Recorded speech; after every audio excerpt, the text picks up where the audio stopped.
भी जा सकता है।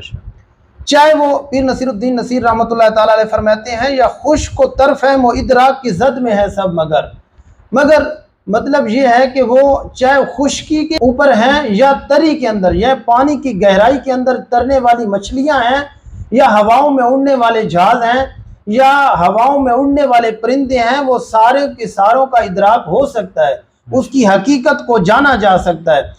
एक जात है जिसकी हकीकत को नहीं जाना जा सकता, वो अहाते के अंदर नहीं आ सकती, उसका इदराक नहीं कर सकते हो। वो कौन सी जात है? फरमाते हैं सिवा एक उस जात के रंग के फहम व इदराक से मावरा और कौन है, यानी वो एक ऐसी जात है जिसका मावरा कोई नहीं। मावरा कौन है? मतलब उसके अहाते के अंदर आप जहन के अंदर हकीकत सोच नहीं सकते।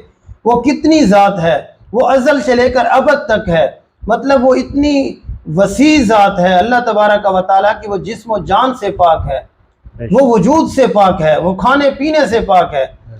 बाकी चीज़ें जितनी भी हैं वो खाने पीने वाली हैं, खाती हैं पीती हैं, मतलब इंसान है, परिंद है, चरिंद है, खाने वाले हैं, कीड़े मकोड़े हैं, खाने वाले हैं। लेकिन अल्लाह तबारक व तआला इस चीज़ से भी वो पाक है।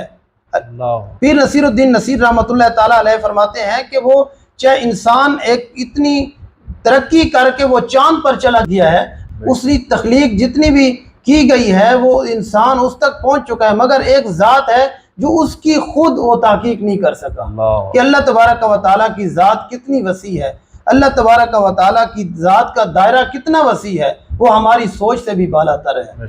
तो पीर नसीरुद्दीन नसीर रहमतुल्लाह ताला अलैह फरमाते हैं सारी चीज़ों का इदराक हो सकता है, मगर एक चीज़ ऐसी है जिसका इदराक नहीं हो सकता, वो अल्लाह तबारक व तआला की ज़ात है। अल्लाह अकबर। जी नाज़रीन, जिस तरह अल्लामा साहब फरमा रहे थे पीर साहब के शेर की रोशनी में कि पीर साहब ने फरमाया कि एक ऐसी